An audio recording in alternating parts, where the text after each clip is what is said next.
On today's edition of India Revival Mission, we're going to be throwing light on the real estate sector. And who better than Mr. Niranjan Hiranandani to chat about exactly what's happening with the revival within the real estate space. Mr. Hiranandani, good morning. Thank you so much for taking the time out and speaking with us. Hope all's well. Good morning. All is well. The last couple of days and weeks have been extremely positive for the real estate business. Indeed it is. And that's exactly what I wanted to talk about, because channel checks are suggesting that there is a great amount of recovery that we've seen in realty sales. A part of it also, I guess, has to do with home loan rates being at an all-time low. But tell me, do you feel that this recovery that one is seeing is sustainable, Mr. Hiranandani? My answer is yes, for a couple of reasons. One, that people are less and less afraid of the coronavirus COVID-19, partly because I think the mortality rate has come down. We are seeing less and less numbers getting affected. People are moving out. People are even going on holidays. All the positivism has definitely come. A positive mentality is taking place. Also the fact that governments are taking definitely a proactive view in terms of intervention into real estate. The Maharashtra government has brought down stamp duty rates by 60%, and that's unprecedented. We are now at just cent stamp duty rates, which many of the people never thought would ever happen. So I think that's a kind of a trigger. But also the fact that lots of properties which were unsold, ready to move in, and no GST because they are already got occupation certificates and buildings are ready. I think that has also helped. And the last but not least, vaccine coming in probably in a short period of time. People are looking at it proactively. Can I add one more thing? The work from home has also helped. Absolutely. People have suddenly realized that home is important and large homes are required. If two people are working from home and child is there to study from home, you have three people wanting to use three different screens in the house, which needs more space and quality, of course. Indeed. Also, just to take that point forward, Mr. Hiranandani, how much of a role you think is low interest rates at this juncture also playing? And given that they're here to stay, at least that is what we understand, do you expect a further push in realty sales then, especially in the residential category? So yes, the answer is yes. I've never seen interest rates so low in 15 years. So that's a proactive, positive news that we are having. 6.75 now, which is unbelievable, looking at the fact that inflation itself is 5.5%. Obviously, in real terms, the interest is very, very low, and you're hardly paying any interest for deferment of your loans or installments. Hence, and you're getting long-term loans. So people are taking 15, 20-year loans. And that has really helped in the marketplace. And also the fact that people do believe that even if there is a rationalization of interest rates further in the future, doesn't look likely immediately, but it's possible over a period of time, that benefit would also come to them under the new regulations by the Reserve Bank of India. So all in one, low rates of interest, positive attitude in the marketplace, more assurity of jobs already there in the jobs, work from home, stamp duty rates, all have combined in order to turn the market for real estate. So, as I try to understand from what you tell me, this doesn't seem like this is just pent-up demand. This is actually green shoots which are visible now in the entire sector, which has been in a slump for many years now. Yes, so pent-up demand is one part of it, but what I do see is that a large number of people who wanted to buy a two-bedroom house are now looking at three-bedroom. People who wanted a one-bedroom house are looking for a two-bedroom. So that means that those people who were even willing to buy earlier are now looking for a larger size house. And also the fact that quality has made a perceptible difference. Previously, people would say, let's buy a low-cost house, let's have the cheapest possible home that we can possibly get so that we have a lower EMI. Now people are starting to value the quality of home. So they don't mind a branded house with more availability of, let's say, a clubhouse, swimming pool, all the other facilities which townships are there to offer. And they're willing to pay a little higher price than what would otherwise have been done for a single house stuff. So I think that is another thing which I believe has made it. There is more news to come very soon, probably by a week or so. The Maharashtra government has now taken it to the cabinet to decide that the charges by the local authorities, namely the municipal corporations, and the government would charge lower amounts for the purposes of development charges and other taxes, as well as for the additional FSI. The amounts would be lower and the payments would be back-ended. So I think that news is expected. So the kind of momentum in terms of triggering will continue. But all in all, to answer your question, I think there is a longer demand for real estate which had been hidden. And because of the recession for the last 2.5 years or longer since demonetization, I think industry was looking at bad times. Hopefully, this is going to change. I hope so. But tell me, which segments are seeing a pickup? As you are saying right now, it clearly seems that people are wanting to upgrade their homes. Is the demand coming in the affordable category, or would you say luxury and premium segments as well are seeing an uptick? Both sense. Those who cannot go for more than affordable are doing the affordable segment. Those who are taking the other segment, those who have the money are wanting to upgrade and put in more percentage of the money they had from other assets and shift it to homes. So you get both the categories. And affordable housing has a different benefit. Let me point out. Under the PMAY scheme, if you're within the 45 lakhs amount, your stamp duty in Maharashtra is only 1,000 rupees, not even 1%, not even 2%. And you have 1,000 rupees. And GST is only 1% for under construction properties in the PMI. You get 90% loan under PMAY and you get a 3% interest subvention for 15 years. That means if you're paying 7% interest, you are actually going to pay 7 minus 3, which is 4%, which means that in reality there is a subsidy if you look at the inflation rate. So in reality, somebody is paying for it, the interest for your deferred payment loan, home loan, more than what you would have otherwise paid by paying down payment. So in the affordable housing segment also there is a demand, and in the premium segment also there is a demand. So I'm seeing both ends of the thing. But where the builder is not trusted, or where there is no faith or there is no brand, people are now pick and choosing those type of buildings, unless of course they are ready properties. Sure. But tell me, what happens to commercial real estate in this, post-COVID world then? Since you as well are saying most are working out of home, where does that leave commercial real estate demand? That's a good question, and you're trying to trap me, but anyway. I have my own answers. They are slightly different than what the market is, but I'll share it with you. The point is very simple. Yes, the work from home has definitely timed the marketplace, and there is definitely a temporary reduction in demand. And this is going to continue to stay forever, because there will always be a small percentage of people who will now start working from home. However, my feeling, and this feeling is also supported by so many foreign investors, you cannot imagine. I've got half a dozen foreign investors talking to me, asking me that if I'm building more commercial property, they would like to co-invest with me. Now, this indicates very clearly that they are supporting my view that the commercial real estate over a period of time is definitely going to grow. And my statement to the Prime Minister in ASSOCHAM also was the same.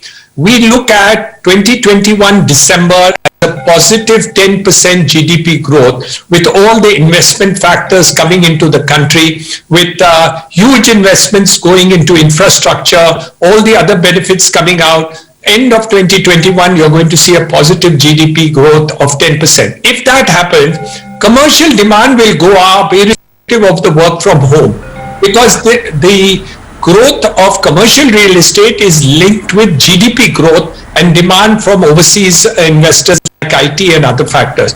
So it is my belief, and many other people, developers of A-grade properties and investors from overseas, who believe that over a period of time, India commercial real estate will grow. But of course, there are a few people, like you hinted just now, where they no. Because of the work from home, commercial real estate will not work. But I differ from that view completely.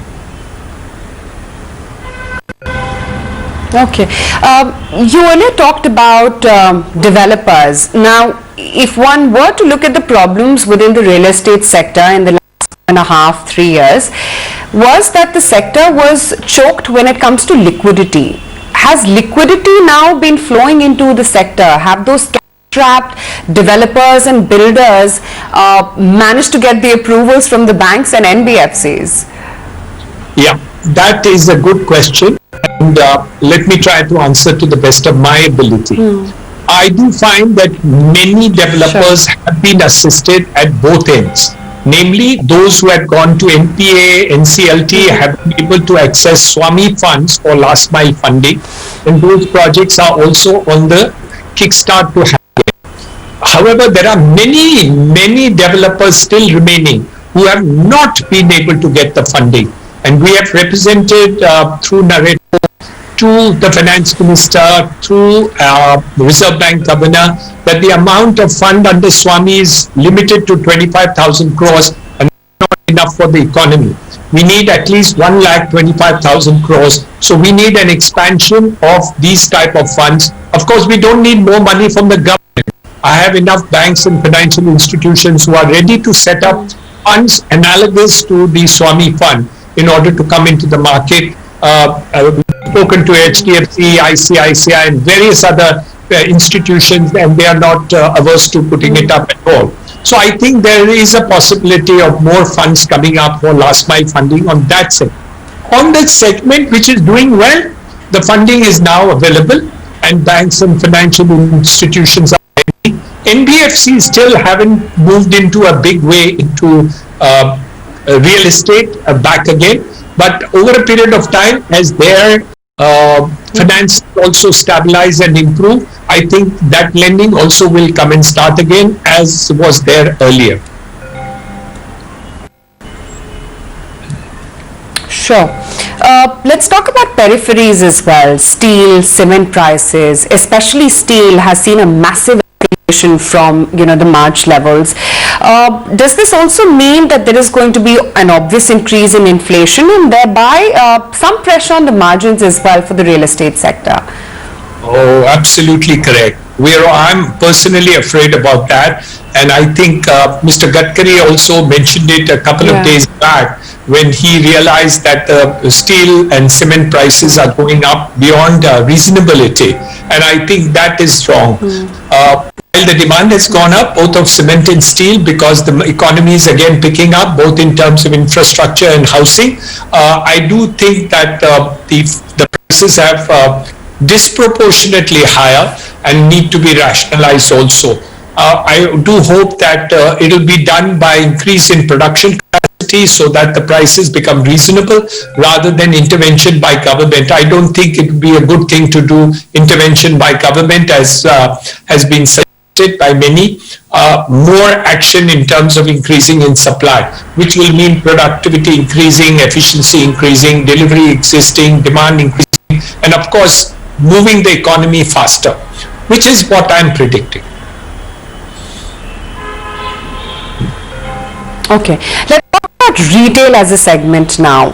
Has retail demand picked up in terms of footfalls that one is seeing?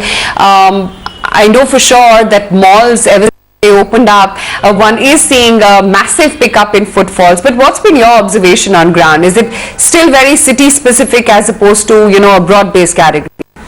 Some malls have definitely picked up. I've been talking to Phoenix, and they've said that many of their malls have had very good pickup. In the sense that they've got more pickup by less footfalls, which means people are not going so much to walk in the park, walk in the malls, but actually walk to get something or purchase something specific. So though the footfalls in the malls have definitely come down, the buying has increased.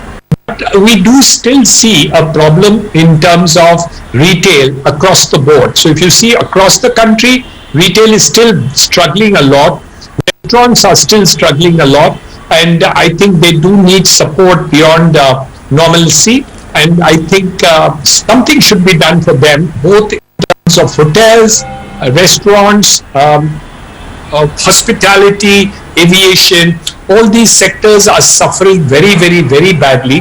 And I think though there is green shoots available where things have come back, but I don't think it's enough or complete. So we still have to wait for some time before the entire opening up in the retail segment really takes place. But it's beginning. So what are the key government measures that, must be taken to ensure that real estate doesn't go back into the prolonged, black hole that it has been in for the last 3 years? I think over a period of years, the local authorities, state governments and the central government thought this was a great milking cow. Unfortunately, they started slaughtering the cow because they started taxing high and brought in so much regulation and taxes because everybody felt that they have got super profits and so. So everyone, every authority, every conceivable authority has overtaxed real estate. Now it's moved the other end of the pendulum. It's probably the most overtaxed industry. I think it's even more overtaxed than liquor, or cigarettes. And by and large, that indicated that you don't get affordable housing. So for example, if you take the premiums in Mumbai, the prices they are, if you buy the premium for the additional FSI, you can't make a single flat less than 10,000 rupees a square foot saleable value. Now, if that is the case of the minimum price at which prices will go in terms of Mumbai city, obviously that's a wrong which has happened because it means that the government and taxes are very too high to do it. So please don't slaughter this cow. Please milk the cow instead of slaughtering it, and we'll give a lot of milk. But that is why Maharashtra government's move should be now followed by all the other central government and the other states also in order to rationalize the rates as well as the stamp duty and the other taxes. Yeah, absolutely. That's the other thing that I want to talk about. Affordability, and especially in a city like Mumbai. I know you explained the rationale and the math behind why real estate continues to be, so high priced in cities like Mumbai. What is, the feeler that you're getting from other parts of the country? Has the COVID pandemic brought about some rationalization in prices in other states at least? Oh, yes. We do find the affordable housing segment in terms of the PMAY scheme and other places, the prices are definitely more affordable. And you are seeing it across the board, especially in tier 2 and tier 3 towns. So this has definitely happened and is continuing to happen, and it's a wonderful thing which is there. The target of the Prime Minister of 1.1 crore houses is being completed ahead of time. Of course, not into areas like Mumbai and Delhi and tier 1 cities where land is too expensive, and state governments and local authorities needed to bring in cheaper land or acquired land which would actually use for these schemes. So except for these metros and town centers and these areas where affordable housing is not being constructed, large amount of construction tier 2, tier 3 and periphery of many of the cities is taking place. So that's a positive story that we have in terms of affordable housing. Another part of the story is infrastructure. You can't just make houses and not make, you can't make houses and not make infrastructure. So the importance is also what we need to see is infrastructure. Like in Mumbai, we have the metro, the Cross Harbour Bridge, the coastal road, the Navi Mumbai airport. All these factors have become very important in all the cities. And, in cities like Delhi, we need to sort out the issue of pollution. I mean, there is no reason why we can't solve that problem, and unnecessarily we have made it political. I think it should be a non-political issue and really sort out that problem. Yeah, it's quite horrid, the kind of air quality that Delhiites are breathing on a daily basis. And that's the other thing, Mr. Hiranandani, because I bet you're seeing also migration out of big cities onto the outskirts of cities. I mean, why does someone have to be in a congested Mumbai when they can do the same work with just Wi-Fi and internet and connectivity in a larger house on the outskirts of Mumbai? Well, that's happening. So if there are many people from the downtown cities are moving to down suburbs, are moving to extended suburbs, are moving to Thane, moving to Panvel, moving to other peripheral areas of the city centers. People from Delhi are moving to Gurgaon, Noida, Greater Noida. All that is definitely happening. And also in Pune, in Bangalore, you're seeing it all the places. But two riders again, transport and communication. Very important, especially after the COVID situation. If you don't have schools, you don't have hospitals, you don't have proper environment, proper commute facilities, that people are going to watch like a hawk. So when people are making projects and then no transport, no communication is taking place, you're going to have problem, because then people are not going to stay. So new infrastructure around cities, like we have talked about 100 metro cities, must come up faster, and I think that becomes very critical factor in people moving into houses in outlying areas is going to become much more than it happened today. So quality of houses and moving, as you said, into outside areas. Yeah. So in the post-pandemic world, Mr. Hiranandani, where do you see real estate as a sector in, say, the next 2 years, when hopefully all of us would be vaccinated and things would settle down? I think the Prime Minister is very clear. He wants to create housing for all. And this means rural and urban areas both. Rural is not a problem because land is not an issue. It's more about construction cost, which can be, mitigated. In the urban areas, also in many of the metropolitan number 2, number tier 3 cities, there's no problem because there is availability of land. But in metros, especially in places like Mumbai and Delhi and thereabouts, there is a big challenge. And where we have to worry about both these factors, namely to get land availability and also commute to these locations, and then of course the consequences of health and environment. If you can put this combination to it, one thing, most of the countries in the world have been able to solve the problem. Roti Kapda Makan we talk about, the focus on Makan has been now there. So I think couple of years we'll be able to do. But many times the policies are very good, but the implementation has been poor. Like for instance in the slum scheme in Mumbai, we have a very bad implementation, lot of political intervention at the grassroots level in terms of the slums people themselves, and there's a lot of problem there. So we are not able to see that part. There's one more thing which I wanted to mention before we miss out, is the fact that the policy on rental housing is there on the website of the ministry, and it's likely to be there out quickly. And I'm sure that the finance minister will also give necessary benefit in terms of intervention in the budget in order to see that this grows. The most richest country in the world, the United States, at least 50% of the population live from birth to death in rental houses. So I think we need to get this off the ground, and very soon you will have, once the policy in place, we will try to see that rental housing is also available, so that people don't have to worry necessarily to buy a house, but would be able to get, if not an affordable house, an affordable rental house. Okay, on that note, Mr. Hiranandani, we'll wrap it up in this edition. of India Revival Mission. As always, great speaking with you and getting all the insights about realty. My pleasure to talk to you always.